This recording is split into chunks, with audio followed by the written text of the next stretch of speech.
Hi, and welcome to Guru Grit for another deep dive into this amazing book by Abraham-Hicks, A New Beginning Part 1.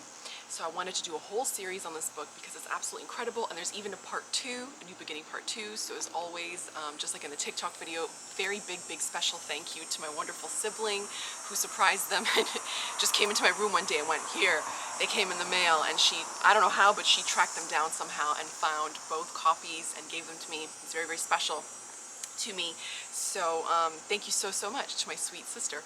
And let's begin with the 4th chapter. So we've covered enough about, on this channel and my other platforms, how to create, you get to want what you want, all these wonderful things. And now the 4th chapter basically addresses something very important that we haven't gone so deep into, which is, why are you not getting what you want? So chapter 4 is hindrances to deliberate creation, and it's magnificent. So it is, of course, universally true that you get to want what you want and nobody can stop you from wanting it. That's true. However, if you are not strong in your desire, though other people can't create for you, they can influence you.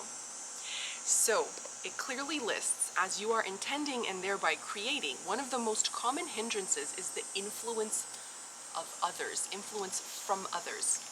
This is why I recommend, when you begin to deliberately create, go 1 week or 1 month. Think of 2 things that you want. I want to find $10 on the ground. I want someone to come into the room when I'm at work and just hand me an orange. Speak one to several people and keep the other one quiet to yourself, and then see how they unfold as manifestations. Now, of course, the more unlikely or uncommon the manifestation is, the more other people's doubt is going to be cast on your desire, and it's going to cause you to either be sensitive and pick up on it and doubt yourself, or feel resistance and push against them. Now, this is really easy to observe where it comes to famous people and fame. There is a very practical reason they surround themselves with yes men and yes women. To some extent, you can call them delusional. I'm sure some of them are. It's been the absolute downfall of their greatness. But on the other hand, if you are trying to achieve something that so few people have set the standard for, broken records, achieve this, achieve that, you cannot afford to be around people who do not share in your vision. You might have to be a little bit deluded in that sense, so optimistic, or at least neutral. So choose something you want and try to go a week or a month without telling anyone and seeing if it shows up, and then choose something else, tell 7 people, and see how long it takes for that thing. And I'm not saying to do that to test the people in your life, because they're just different versions of you, but it's something to observe. Now, one of 2 things they do state happens when you start doing this work. Certain people just simply vibrate out of your experience because they don't think like you, and new people take their place. That's totally organic, and it's usually not dramatic or anything like that. The second hindrance that they state comes from the influence of your own habits. The influence of others, but the influence of your own habits. Habits that have been developed at a time when your intentions were different than they are now. And they further elaborate really beautifully.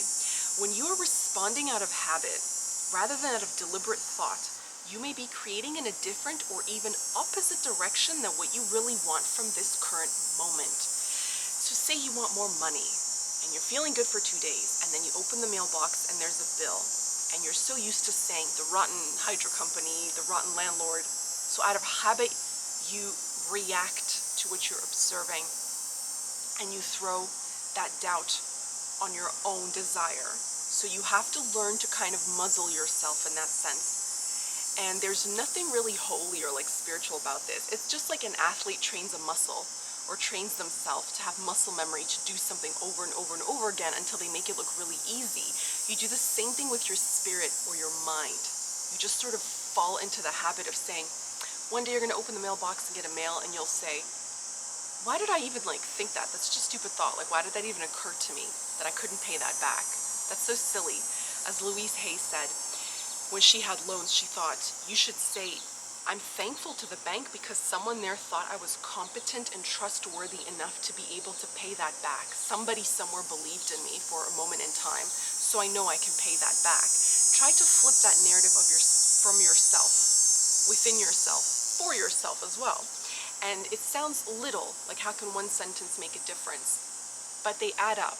It has compounding interest, all energy does. Then they go on to say, your thoughts are powerful creators, and your words are even more powerful than your thoughts, but your actions are more powerful than your words or your thoughts. Therefore, think about what you want, keep it to yourself, speak about it to yourself, and only when you're ready, you make the powerful, action-oriented decision to share it with others or to play it out in your waking life.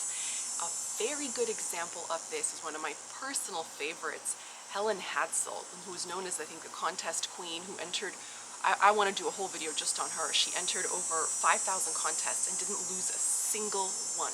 She inadvertently realized that the law of attraction was a thing and taught herself it, basically, and then went on to teach the work later on after she said, I'd won everything I ever wanted, so I just decided to teach people. She actually even became an astrologer, so big ups to Helen. But she had something called the spec method. She would select what she wanted from, a magazine or something, project it, so she would sit down, think about it, project it within herself, have that thought, expect it, emotionally have the expectation, and then collect it. Now, collect it is the most important thing because it's the actual action, and as Abraham just said, it's more powerful than words or thoughts. So collecting for her was answering the phone when they called to tell you that you've won, or mailing the ballot, when you're in a good mood, going down to the store when you're in a good mood to buy a lottery ticket or whatever. So, this could be anything. If you want to get married at a particular venue, when you're feeling inspired and in a really good mood, you call that venue and you book it, and you know that they'll have the day available that you want. For example, this could work for anything. You want to ask a girl out on a date when you're flying high, feeling good about life, feeling good about yourself. Now's the time to ask her out. You get that bullseye moment, you go boom, and you get a positive reaction, you get a positive answer. So this is why Abraham states, you've come into the physical to enjoy the physical, not to reject it or refuse it or detach yourself from it, but it's how and when you do it. So it's what they call inspired action instead of motivation, where you're making yourself do something. You're actually training your thoughts, and then it trains your feelings, and then when you're feeling good, now you get to follow those impulses and take those actions, and then incrementally you find your way talking to the right people at the right place at the right time, meeting the connections, networking, getting those promotions, getting engaged, getting the apartment, getting the house, getting your children into their dream school, whatever the case may be. So basically this chapter covers how to get out of your own way, and that's by assessing your thoughts. So when you share your dreams with other people, are they casting doubt on your trail, as they say? Even if it's your partner, sometimes from time to time, learn what you share with others. And then secondarily, you do it to yourself. So you think, I don't understand, I have the house, I have the hobby, I'm good at this, I'm good at that, I have the money, but I can't find the guy just won't come. It's like, but don't say that. Just say everything is coming in perfect time, I expect it, I deserve it. Of course he's on his way to me, he's enjoying his life, and I want him to enjoy his life. I don't want some grumpy, sad sack coming into my life. I have no time for this. I want a happy person in my life. So you get happy, and then you expect it, and then you collect it when you get asked out, you get ready for the date, and you go. So I hope this has been helpful. I look forward to getting into the deeper chapters that actually get quite deep into how we affect our reality, and not so much that it affects us, and how much power we truly, truly have in our day-to-day life. So thank you so much for being here, and I look forward to seeing you next time. Take care.